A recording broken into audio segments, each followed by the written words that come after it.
Hello guys, देखिए आज हम बात करेंगे क्लासिकल थ्योरी ऑफ एम्प्लॉयमेंट। ठीक है, हमने वहाँ तक बात कर लिया था नेशनल इनकम तक, और हमने WPI CPI ये सब पढ़ चुके थे। ठीक है, आज हम बात करेंगे क्लासिकल थ्योरी ऑफ एम्प्लॉयमेंट। देखो, जो क्लासिकल थ्योरी ऑफ एम्प्लॉयमेंट है ना, उसके अंदर मतलब कोई भी सिंगल इकोनॉमिक्स का कंट्रीब्यूशन नहीं है। उसमें बहुत सारे इकोनॉमिक्स हैं जिनका कंट्रीब्यूशन रहा है, जैसे कि एडम स्मिथ है, रिकार्डो है, जेम्स मिल है, ये सारे क्लासिकल इकोनॉमिक्स हैं। ठीक है, तो क्लासिकल जो मॉडल है वो किसके बारे में डिटरमाइन करता है? नेशनल इनकम को एंड एम्प्लॉयमेंट को, दोनों चीज़ों को ही ये हमारा क्लासिकल जो मॉडल है वो डिटरमाइन करेगा। It is the more relevant for developing economy. जो हमारी इकोनॉमी है, डेवलपिंग इकोनॉमी है, उसके लिए बहुत ज़्यादा रेलिवेंट है। अब देखो, दो इकोनॉमी होती हैं, एक डेवलप्ड इकोनॉमी होती है, एक डेवलपिंग इकोनॉमी होती है। डेवलप्ड जो कम्प्लीटली डेवलप हो चुकी है, ठीक है, और डेवलपिंग जो हमारी अभी धीरे धीरे डेवलप हो रही है, जैसे कि इंडिया है जिसमें काम चल रहा है अभी। ओके, अब देखो, according to classical theory of employment, full employment is the normal feature of the capitalist economy. देखो, कैपिटलिस्ट इकोनॉमी क्या होता है? जिसका इकोनॉमी के अंदर बहुत सारा पैसा है, ठीक है, वो होती है कैपिटलिस्ट इकोनॉमी। अब देखो, जो क्लासिकल थ्योरी है वो डिपेंड करती है टू बेसिक कंडीशंस पे। एक होती है सेज लॉ और सेकंड होती है वेज प्राइस फ्लेक्सिबिलिटी। अब देखो, जो हमारा सेज लॉ है वो क्या कहता है? उसने एक ही बात कही आज तक कि supply create it's oven demand. अब देखो, जो सेज लॉ है वो क्लासिकल थ्योरी है propounded by the Ricardo and Adam Smith, दोनों ने दी थी। मैंने जब बात करा था कि ये एक सिंगल इकोनॉमिक्स के द्वारा नहीं दी गई है, जो क्लासिकल है वो अलग अलग मतलब बहुत सारे का कंट्रीब्यूशन है। तो इसमें एक रिकार्डो एक एडम स्मिथ है। अब सेज लॉ क्या कंट्रीब्यूट करता है? JB से ने कहा था, JB से ने दी सेज लॉ, जो हमारे एक फ्रेंच इकोनॉमिस्ट हैं जिनका पूरा नाम है जीन बेपेटाइज सेज। इनकी एक बुक है, क्या है? ट्रेट ए इकोनॉमिक पॉलिटिक। ठीक है, ट्रेट ए इकोनॉमिक पॉलिटिक, ये है JB से की बुक है। ठीक, अब देखो, क्लासिकल थ्योरी वो क्या कहती है, क्या बताती है कि level of income and employment are govern by the fixed capital stock on the one hand and wage goods funds on the other hand. देखो क्या कहता है, इनकम और एम्प्लॉयमेंट का लेवल किसके द्वारा गवर्न किया गया है? By the fixed capital stock on the one hand and other hand क्या? Wage goods. ठीक है, ये बताता है। अब देखो, मैंने आपको सेज लॉ के अंदर एक बात बताई थी कि supply creates its own demand. ठीक, the belief of a classical theory regarding the existence of full employment in the economy is based on, देखो जब हम एम्प्लॉयमेंट की बात कर रहे हैं तो जो हमारी इकोनॉमी है उसके अंदर फुल एम्प्लॉयमेंट है, और सेज लॉ क्या कह रहा है कि supply creates its own demand.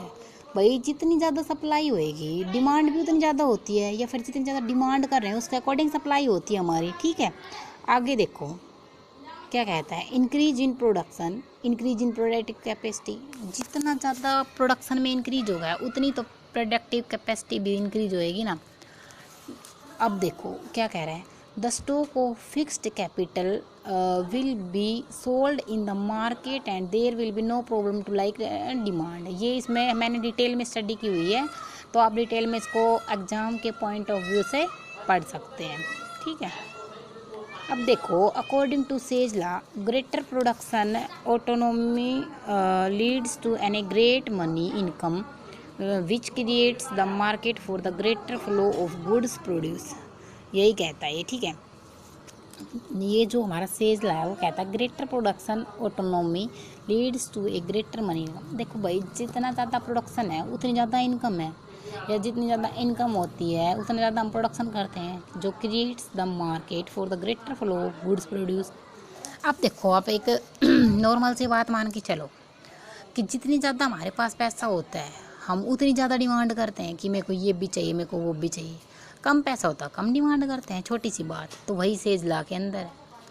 According to this theory all consumer income not spend on consumer goods but saved will become investment. सबको पता है कि भाई जितनी भी इनकम है वो सारी हम स्पेंड थोड़ी ना करते हैं, कुछ उस पार्ट उसमें सेव भी करते हैं कि कोई ऐसी अनफॉर्चुनेटली मतलब हो जाए कुछ भी, तो उसके लिए हम सेव करते हैं, तो हमारा इन्वेस्टमेंट इक्वल इनकम और जो है ना sorry investment equal to saving, या सेव करेंगे या इन्वेस्ट करेंगे, ठीक है। Therefore, it is the production which creates market or demand for goods. Production is only source of demand. ठीक है। According to Sage law, aggregate expenditure or demand will always be such that all resources are fully employed till income of the consumer not save in the same part and income of the same part save। देखो एक बात है, simple से वे में समझेंगे कि ज़रूरी थोड़ी ना कि जितना पार्ट इनकम का हमने कंज्यूम करा उतना ही हम सेव करें, या हमने जितना सेव करा उतना ही हम इन्वेस्ट करें, ये बात ज़रूरी तो नहीं है ना। तो वही बात कह रहा है सेज लॉ के अंदर, ठीक है, सिंपल सी बात थी। अब देखो,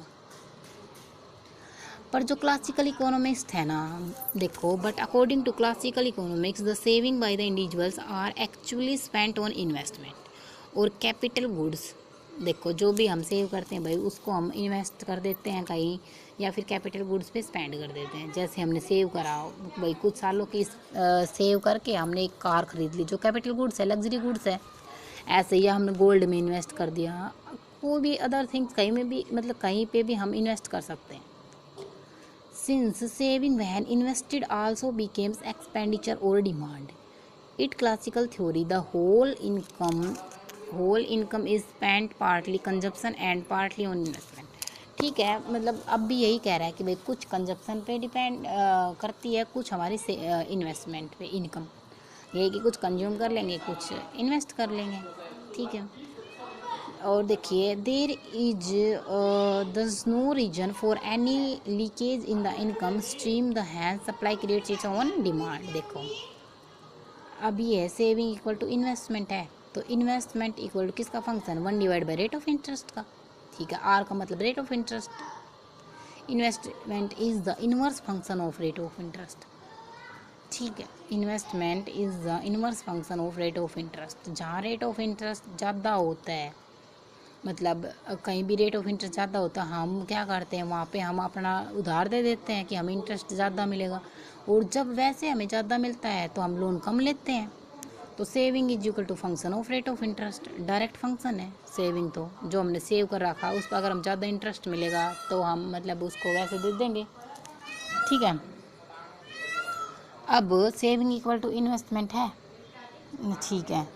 अब देखो सेज लो क्या कह रहा है, इन the economy full employment always, national income is the function of YF यानी कि एम्प्लॉयमेंट। ये देखो ये कह रहा है output of full employment, national full employment is the function of output full employment. अब सेज लॉ को मैंने शॉर्टकट में भी बताया है कि क्या है। देखो says law, supply creates its own demand हो गया, नो और प्रोडक्शन पॉसिबल, कोई भी और प्रोडक्शन पॉसिबल नहीं होता है इसके अंदर। जब देखो अब अगर ज़्यादा प्रोडक्शन हो गया तो क्या लीड्स करेगा, ग्रेटर मनी इनकम, ठीक है। इनकम ज़्यादा होएगी, मार्केट क्लियर है। अब इफ़ लीकेज ऑफ सेविंग, अगर सेविंग लीकेज हो रही है तो कहीं मतलब consumption plus saving, income is equal to consumption plus saving. Income तभी तो देख कुछ कंज्यूम करते हैं, कुछ पार्ट कुछ सेव करते हैं, ठीक है। तो aggregate demand equal to output, okay. अब है इफ़ डू इन्वेस्टमेंट देन, जब हम इन्वेस्टमेंट करें तो इनकम किसका फंक्शन होती है, कंजप्शन प्लस इन्वेस्टमेंट का, ठीक है। बिकॉज सेविंग हमारा इक्वल है किसके, इन्वेस्टमेंट के। बाद मैंने आपको पहले भी बता दी, तो ऑल ओवर क्या निकल के आता है, इसका मतलब कि जो नेशनल फुल एम्प्लॉयमेंट है वो किसके इक्वल है, output of full employment, okay guys. तो ये थी हमारी क्लासिकल थ्योरी का फर्स्ट पार्ट सेज लॉ। एक है वेज प्राइस फ्लेक्सिबिलिटी, जो हमने करेंगे एम्प्लॉयमेंट, वो हम करेंगे अगली वीडियो के अंदर, ठीक है। Okay, thank you.